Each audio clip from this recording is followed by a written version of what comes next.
kemuliaan hanya dalam ketakwaan saja. Siapa yang bertakwa dia mulia, siapa yang tidak bertakwa dia hina. Satu orang yang naik Rolls Royce tapi tidak kenal Allah, dia lebih hina daripada satu orang miskin jalan kaki tapi mencintai Allah. Allahu Akbar. La ilaha illallah. Assalamualaikum sahabat yang beriman. Kisah para sahabat Rasulullah memang takkan ada habisnya, yang membuat kita terinspirasi dalam hal keimanan.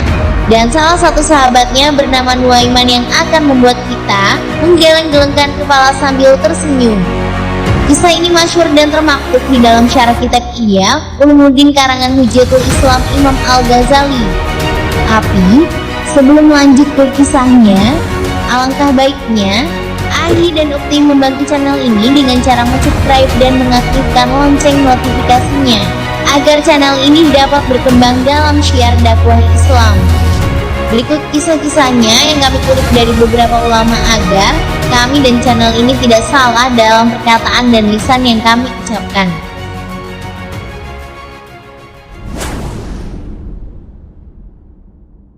Sebagian sahabat-sahabat mungkin pernah mendengar sahabat Nabi Nuaiman ini orangnya lucu. Nabi Muhammad SAW kalau sudah melihat wajahnya Nuaiman pasti tertawa. Didatangi beberapa sahabat, Rasulullah SAW melihat wajah Nuaiman, Rasulullah tersenyum. Di zaman Rasulullah SAW sudah meninggal, Rasulullah SAW sudah intaqala ila rafiqil a'la. Bahasa meninggal sepertinya kurang pas buat Rasulullah SAW.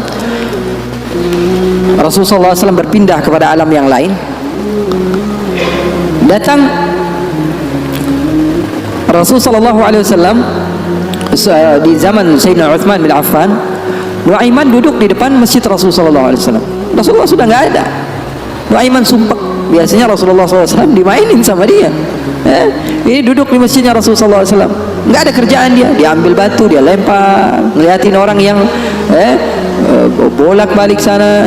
Kalau kata orang Malaysia, pusing sana, pusing sini, ya, balik sana, balik sini. Nuaiman melihat ada orang yang buta, orang yang nggak bisa melihat, pegang tongkat, jalan, dia pusing sana, pusing sini, balik sana, balik sini. Nuaiman, saya lagi sumpek, ini orang bikin tambah sumpek. Dipanggil sama Nuaiman, hei buta, kemari kamu. Ini Nuaiman nggak bisa ngelihat orang kecuali dikerjain.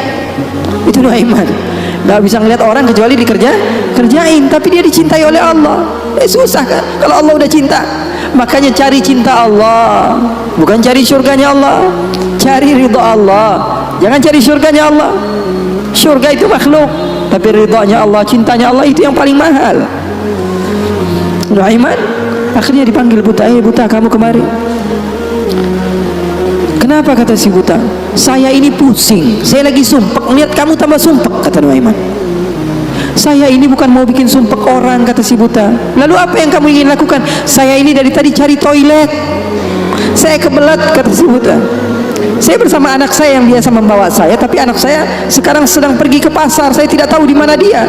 Saya sudah nggak kuat, kata Nuaiman. Oh, kamu cari toilet, bilang dari tadi, nanti saya bantu, kata Nuaiman. Dipegang tangannya sama Nuaiman. Ini mau balas dendam ini Nuaiman. Ya, ini dipegang tangannya, dibawa kemana? Ke masjidnya Rasulullah Sallallahu Alaihi Wasallam. Dulu masjid nggak ada toiletnya, beda sama sekarang. Sekarang orang ke rest area ngeliat ada mesinnya nggak? Ada. Mau ngapain? Mau sholat duha? Bukan, cari toiletnya. Orang zaman sekarang kan begitu. Maka Nuaiman memegang tangan si buta, dibawa ke masjidnya Rasulullah. Kira-kira sudah dekat mihrab, di samping, di depan, katanya, oh ini toiletnya. Kamu mau ngapain terserah kamu di sini. Apakah sudah tidak ada orang di belakang saya? Tidak ada, sudah aman tempatnya. Nuaiman kabur udah nggak ngurusin lagi udah. Orang lagi sholat banyak, sahabat-sahabat tabi'in lagi pada sholat. Ini tiba-tiba di depan, bayangin di depan situ ada yang buka celana. Yang lagi sholat, mereka mempercepat sholatnya, lalu maju ke depan, ingin dipukul ini orang. Ternyata ketika dilihat, wah buta ternyata. Kenapa kamu berani buang air kecil di masjidnya Rasulullah? Awak masjid Rasulullah? Apakah ini masjidnya Rasulullah? Iya, ini masjidnya Rasulullah. Inna lillahi wa inna ilaihi raji'un. Kata siapa? Si buta ini. Tadi saya cari-cari toilet, tiba-tiba saya berjumpa dengan orang yang sepertinya orang baik. Dari tutur bicaranya adalah orang baik. Dia katakan ini adalah toilet, tempat buang air kecil. Kata sahabat-sahabat, pasti ulahnya Nuaiman. Karena semua sudah tahu, sudah ini kerjaan Nuaiman, nggak ada selain dia. Maka siapa kata si buta? Nuaiman. Oh, kurang ajar Nuaiman. Saya nadar, saya tidak keluar dari kota Madinah, pulang ke kampung saya sebelum saya pukul Nuaiman dengan tongkat saya. Buta ini sudah begitu marah. Akhirnya dia keluar dari masjid, dia cari-cari, dia pusing sana pusing sini, lari sana lari sini, dia cari di mana yang namanya Nuaiman. Tanya ke sana, tanya kemari, tahu nggak Nuaiman? Oh, Nuaiman kalau dicari nggak bakalan ketemu. Ya? Tiba-tiba dia sudah capek, ini si buta, Nuaiman datang. Nuaiman tanya, nakar sautu, dia rubah suaranya. Buta, lagi ngapain sendirian di sini? Dia bilang, saya lagi sumpek ini. Sumpek kenapa? Saya ditipu sama orang. Siapa namanya? Nuaiman. Terus kamu mau ngapain sekarang? Saya mau balas dendam. Oh, sini saya antar kamu kepada Nuaiman. Padahal yang ngomong siapa? Nuaiman. Ini bukan cerita-cerita saya yang bikin loh, bukan. Ada riwayatnya.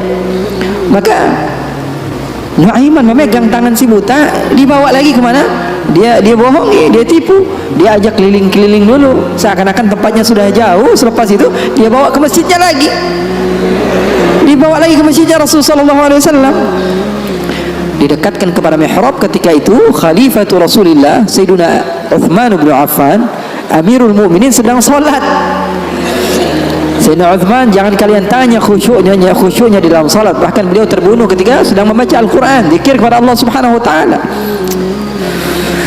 Dibawa Nuaiman, dibawa oleh Nuaiman si buta dengan tongkatnya, disuruh pegang-pegang di mihrab. Ada orang nggak? Ada. Itu tuh Nuaiman itu, dia pura-pura soleh, itu dia habis nipu kamu, dia pura-pura sholat katanya. Oh, ini Nuaiman. Iya. Akhirnya Nuaiman pergi. Nuaimannya pergi. Buta ambil apa? Tongkatnya, dia pukul Sayyidina Uthman bin Affan. Sekencang-kencangnya dari belakang orang-orang, para sahabat, para tabi'in, mereka teriak, "Qutila Amirul Mukminin!" Ada musuh yang mau bunuh Amirul Mukminin. Semua menyerbu. Ternyata dia lagi. Baru sekitar setengah jam yang lalu dia buang air kecil di sini. Sekarang sudah pukul Sayyidina Uthman bin Affan. Akhirnya semua orang bingung. Dia bilang, kenapa kamu pukul Amirul Mukminin? Katanya gemeter dia. Saya pukul tadi barusan Amirul Mukminin. Saya ditipu sama orang. Orang bilang itu adalah Nuaiman. Katanya, kata si buta, demi Allah, semenjak sekarang saya tidak akan pernah percaya lagi sama manusia. Jadi hal-hal yang seperti itu ada. Bahkan di zaman Rasulullah Sallallahu Alaihi Wasallam diriwayatkan beberapa ashabus sunan, mereka meriwayatkan Nuaiman ini pernah di zaman Rasul loh, di zaman Rasul. Terus ini penyemangat Nabi Muhammad. Tapi dia curang. Di tempat saya cuma berbicara 10 menit aja. Kalau ceramah di tempat saya hanya 10 menit. Saya sudah setengah jam lebih nih, hampir sejam. Double ini.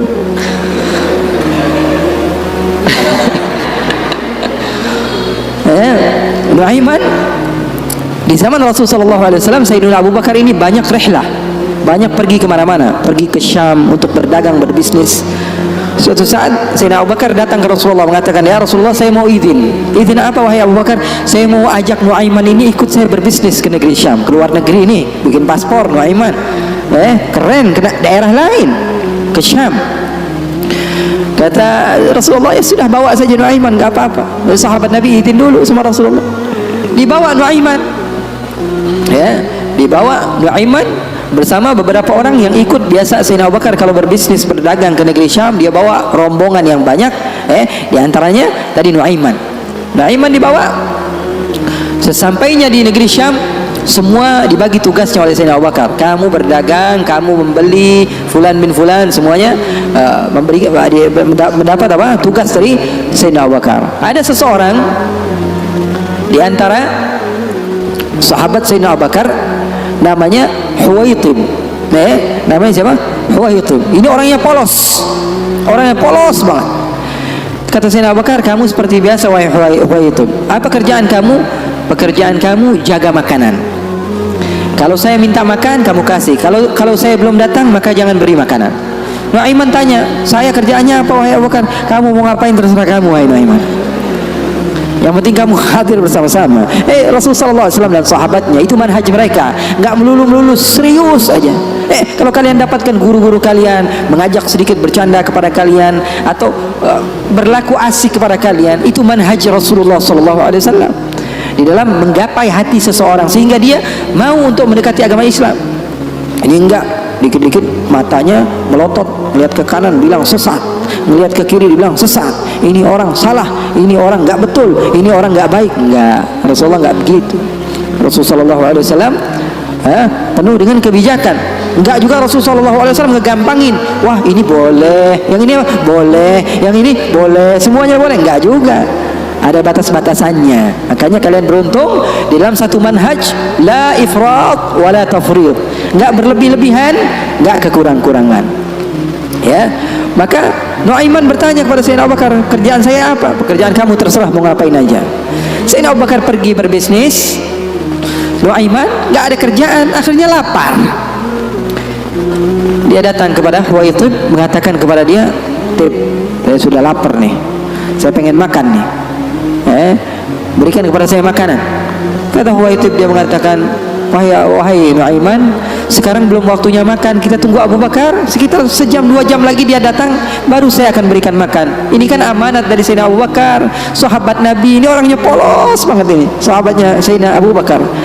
Akhirnya Nuaiman bilang, saya sudah lapar, saya nggak bakalan kuat nunggu Abu Bakar. Ini orangnya aneh, yang ini orangnya polos. Yang satu bilang, wah enggak, saya takut dibilang enggak amanah. Oh, kamu berani melawan saya, kata Nuaiman. Lalu melunak ini Huwaitib, dia bilang, tolonglah Nuaiman, jangan jahat sama saya. Kalau Rasulullah saja bisa kamu kerjain, apalagi saya. Tolonglah, katanya, jangan macam-macam. Kata Nuaiman, kamu berikan makanan, kalau tidak saya bikin masalah sama kamu. Ngancem Nuaiman. Akhirnya dia mengatakan, waduh gimana ini amanat dari Abu Bakar. Sudah, terserah kamu, yang terpenting saya tidak akan berikan makanan sehingga Abu Bakar datang. Kamu mau ngapain terserah kamu. Akhirnya Nuaiman bilang, wah nantang saya, kata Nuaiman. Apa yang dilakukan Nuaiman? Nuaiman pergi ke pasar, dia cari tempat penjualan hamba sahaya. Dia lihat, wah ini hamba sahaya jual, berapa harganya? 300 dirham. Yang ini berapa? 300 dirham. Yang ini berapa? 300 dirham. Wah, dia bilang, mahal-mahal ya hamba sahaya di sini. Loh, memangnya kenapa? Saya punya hamba sahaya, saya mau jual 100 dirham saja, kata. Apa kata Nuaiman? Saya punya hamba sahaya, saya mau jual 100 dirham saja. Wah, murah sekali hamba sahaya kamu. Iya, cuma dia punya kekurangan. Kekurangannya apa? Kalau kalian tangkap, dia bakalan bilang, saya bukan hamba sahaya, saya orang bebas. Saya bukan hamba saya orang bebas. Wah, kata orang-orang, saya mah nggak perlu sama bacotnya, yang penting kerjanya. Dia mau ngomong apa terserah, yang terpenting dia mau kerja. Oh, kalau begitu deal, saya jual hamba sahaya saya, dapat uang 100 dirham nih, uang yang banyak. Kemudian didatangi Huwaitib, kemudian dikatakan, wah itu tuh hamba sahaya saya. Ditangkaplah Huwaitib, teriak-teriak dia, saya bukan hamba sahaya, saya orang merdeka. Kata yang beli, kami udah tahu ini kekurangan kamu. Nuaiman tuh cerdasnya, pinter otaknya. Akhirnya dibawalah ini orang ke pasar dan dijual di pasar. Itu sahabat Nabi padahal dimainkan sama Nuaiman. Nuaiman ambil uangnya, dia beli makanan, beli baju, belanja dia, shopping akhirnya. Dia beli peralatan segala macam, dia pulang akhirnya. Sayyidina Abu Bakar tanya, mana ini Huwaitib? Mana kok nggak ngasih makanan sama sekali? Di mana dia pergi? Kata Nuaiman, udah aneh jual. Jujur lagi dia, udah di mana ente jual? Salah sendiri katanya. Saya minta makan nggak dikasih makan. Akhirnya ketawa Sayyidina Abu Bakar. Di mana kamu jual? Ayo kita pergi ke dia. Dicari di pasar, ternyata Huwaitib masih berada di satu tempat, di situ dia dijual. Untung belum dibeli orang itu.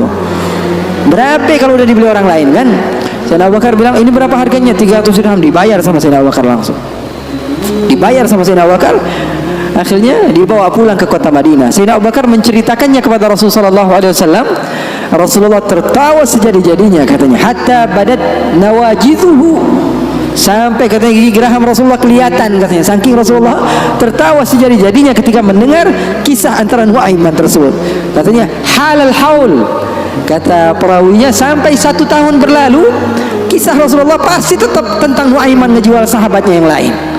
Rasulullah SAW hidupnya asik, Rasulullah SAW hidupnya seru. Oleh karena itu, yang terpenting apa? Ilmu walaupun sedikit tapi amal. ilmu walaupun sedikit tapi amal. Oke, nggak apa-apa, asik-asikan di dalam kehidupan dunia kita, nggak apa-apa. Yang terpenting apa? Berlandaskan ilmu. Amal itu berlandaskan ilmu. Abdullah bin Mubarak tadi, dia datang ke goa, berjumpa dengan seseorang yang sudah beribadah selama 40 tahun. Abdullah bin Mubarak bilang, wahai Syekh, doakan saya, kamu adalah orang yang soleh, orang yang dekat dengan Allah, doakan supaya saya dekat kepada Allah Subhanahu wa taala. Katanya, iya, baiklah, saya akan doakan kamu. Ini kata orang yang rajin ibadah tadi, 40 tahun dia beribadah. Didoakan oleh dia. Kemudian Abdullah bin Mubarak, ringkas cerita, izin pulang. Ketika pulang, Abdullah bin Mubarak melihat keanehan. Ini kok hamba Allah dia pakai gelang. Bukan pakai gelang, pakai kalung.